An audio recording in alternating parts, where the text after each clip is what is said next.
Hello everyone. हम लोग आज स्टार्ट करेंगे चैप्टर 2 जिसका नाम है सॉल्यूशन। इसका फर्स्ट लेक्चर। याद रखना है कि चैप्टर 2 हमारे बोर्ड एग्जाम में, क्लास 12 के बोर्ड एग्जाम में, सीबीएसई हो या जो भी स्टेट लेवल का जो बोर्ड एग्जाम्स रहेंगे उसमें 5 मार्क्स के पूछे जाते हैं। 5 मार्क्स। थोड़ा हम लोग बोर्ड का भी बात कर लेंगे, एडवांस लेवल का भी बात करेंगे। जो वर्ड लिखा है सॉल्यूशन, इसके माने क्या होता है? तो कहा जाता है कि it is the homogeneous mixture of solute and solvent. Solute and solvent, या आप ऐसे कह सकते हो कि it is the homogeneous mixture of 2 और more components is called solution. अब यहां 2 वर्ड लिखा मैंने, सॉल्यूट और एक लिखा है सॉल्वेंट। इससे मिल करके बन जाता है सॉल्यूशन। इसको समझने के लिए काम सोचते हैं। सॉल्यूट का मतलब क्या है? जो घुलता है, और सॉल्वेंट जो घुलाता है। ये पुराना कंसेप्ट है। क्लास 8-9 में स्कूल लेवल के आपने बुक में पढ़ा होगा कि जो चीजें डिसॉल्व होगा वो सॉल्यूट, जिसमें डिसॉल्व होगा वो सॉल्वेंट। ये आपने ऐसे पढ़ा होगा कि सर किसी सॉल्यूशन में जो कम अमाउंट में रहता है, कम, लेस, वो कहलाएगा सॉल्यूट, और जो लार्ज अमाउंट में रहता है वो कहलाएगा सॉल्वेंट। ये सब पुराना कंसेप्ट है, कुछ हमें सोचना होगा इससे भी आगे। आइए आपकी बात को बता दूं। जनरली आपके ख्याल में सॉल्यूट जो कम होता है, कम, और सॉल्वेंट जो अधिक होता है। अब यहां एक एग्जांपल हम लेते हैं कि सॉल्यूट हमारे पास एक शुगर है और वाटर है। अब आप ये डिसाइड कर लो कि घुलता कौन है।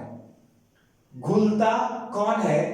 तो शुगर और वाटर में घुलता कौन है? कौन डिसॉल्व होगा? शुगर। या शुगर, तो शुगर कहलाएगा सॉल्यूट, और घुलाने वाला कौन है?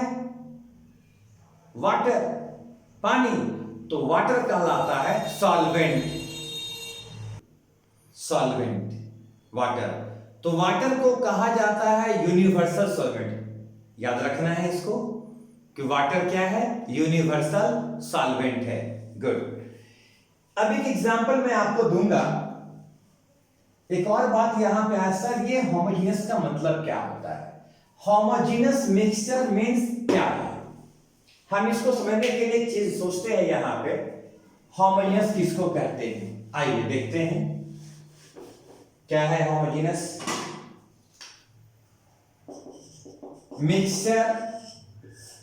ये 2 तरह का होगा, होमोजेनस, और दूसरा कहलाता है हेट्रोजीनस। होमो और हेट्रोजीनस। होमोजेनस मींस क्या है? आप ऐसे समझो, इक्वल डिस्ट्रीब्यूशन, और हेट्रो में हो जाएगा अनइक्वल डिस्ट्रीब्यूशन। अनइक्वल डिस्ट्रीब्यूशन, जैसे शुगर प्लस, और इसका एग्जांपल हो जाएगा, एग्जांपल बता रहे आप लोगों को, सैंड प्लस वाटर। आइए देखते हैं। ये मैंने वाटर ले रखा है। स्टूडेंट्स, गर्मी का मौसम है, आपने मुझे इनवाइट किया अपने घर में कि आप हमारे घर आइए सर। डरने की बात नहीं है, मैं नहीं आऊंगा। फर्ज करो कि आपने मुझे इनवाइट किया, भाई सर आए हैं, क्या बनाया जाए? शरबत, चीनी और पानी का।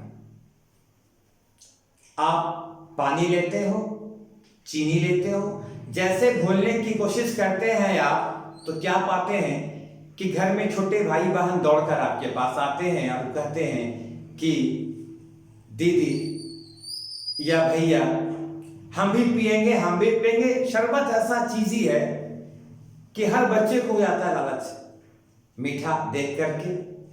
आपने कहा रुको, मेरे सर आए हैं, पहले सर को देंगे फिर।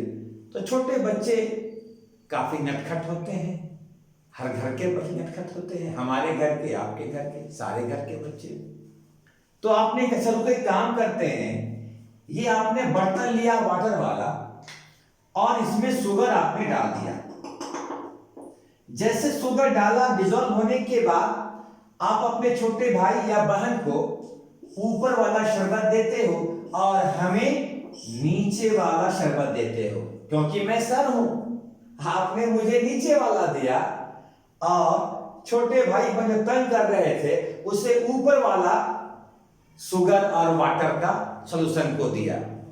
आप ये सोचते थे कि छोटे भाई बहन को हमने बेवकूफ बनाया कि उसका मिठास कम होगा। ऐसा अगर सोच होगा तो वो गलत है, क्योंकि जो मिठास हमारा है वही मिठास आपके भाई बहन का भी रहेगा। रीजन क्या है कि शुगर जो है इक्वली डिस्ट्रीब्यूट हो गया, वो पानी में पूरा का पूरा डिसॉल्व हो गया। तो जो मिठास आपको यहां मिलेगा ऊपर, वही आपको नीचे मिलेगा। इसमें इक्वल डिस्ट्रीब्यूशन हुआ। ऐसे सॉल्यूशन को हम क्या कहते हैं? होमोजेनस कहते हैं, बराबर बराबर बट जाना। अनइक्वल क्या है कि जैसे आपने वाटर लिया, इसमें सैंड को आपने डाल दिया। सैंड मीन्स बालू होता है। क्या जिस तरीके से शुगर डिसॉल्व हो रहा था वाटर में, क्या वैसा ही सैंड डिसॉल्व होगा? ये महसूस होता है? नहीं, कभी नहीं, ऐसा हो ही नहीं सकता। क्योंकि जैसे सैंड हम डालेंगे तो नीचे में बैठ जाएगा और ऊपर तो पानी रहेगा, वाटर रहेगा, मतलब ये डिसॉल्व इक्वली नहीं हुआ। इसका डिस्ट्रीब्यूशन कैसा हुआ? अनइक्वल हुआ। तो ये कंसेप्ट है मिक्सचर का, होमोजेनस और हेटेरोजेनस का। अभी आपको दो चीजें सीखा है यहां पे। एक और बड़े मजे की बात देखिए,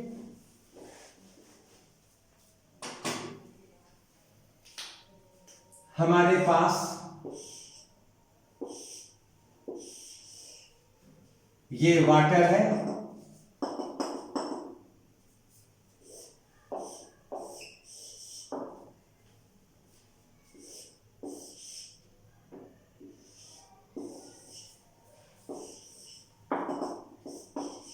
ये वाटर है, और ये मान लिया जाए अल्कोहल है, और ये वाटर है, और ये मान लिया जाए अल्कोहल है। आपको अभी यहां फैसला करना है।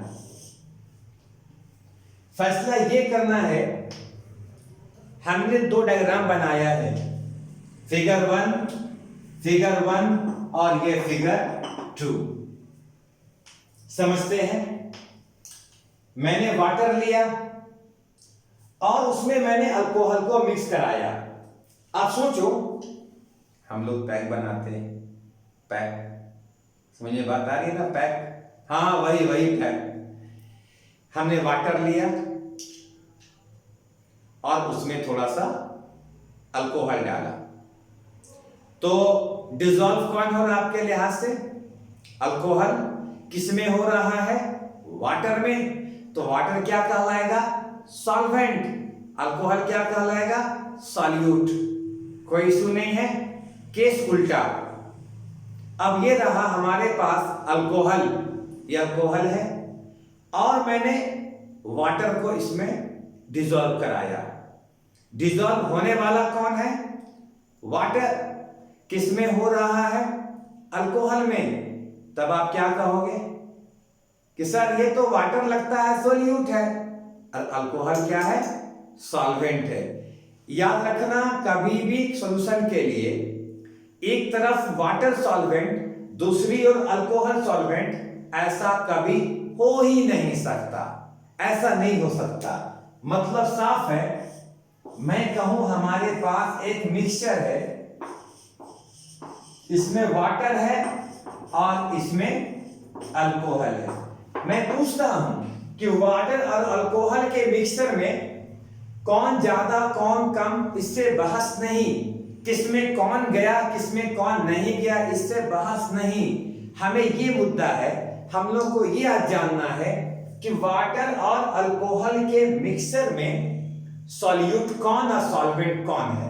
तो अगर आपका ये सवाल मन में घूम रहा है कि सबसे ज्यादा अमाउंट में कौन या कम अमाउंट में कौन, इससे आप पता नहीं कर सकते। अगर आप ये सोच रहे हो कि किसमें कौन घुला है किसमें घुला है, तो आप इससे पता नहीं कर सकते हैं। इन दोनों को जानने के लिए आपको जानना होगा वेपर प्रेशर का कंसेप्ट। याद रखना हमेशा के लिए स्टूडेंट्स कि दो लिक्विडों का केस में जिस लिक्विड का वेपर प्रेशर सबसे ज्यादा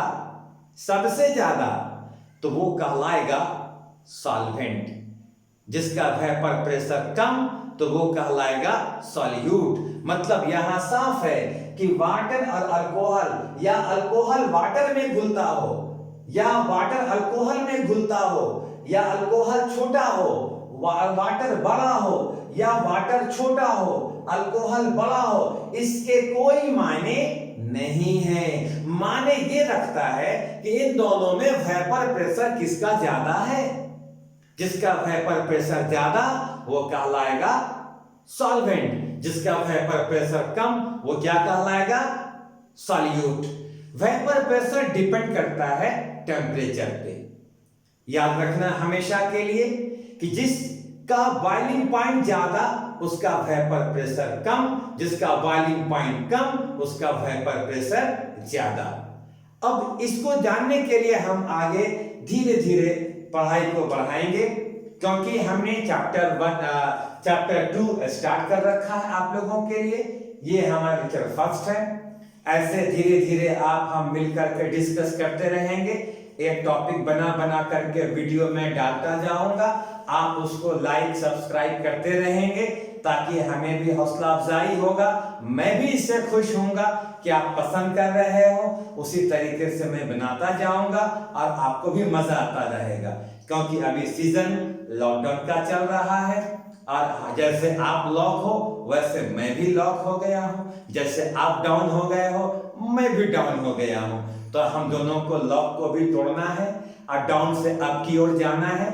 स्कूल खुले ना खुले, कॉलेज खुले ना खुले, हमें अपनी पढ़ाई जारी रखनी है।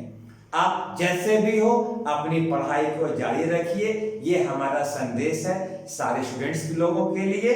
और आप हमारा जो चैनल है जो मैं बना रहा हूं अभी इसी तरीके का बनाऊंगा। धीरे धीरे जब सिस्टम डेवलप होंगे तो और डेवलप करते जाएंगे। तो आप इसको सब्सक्राइब करते रहिए और देखते रहिए। Thank you for watching.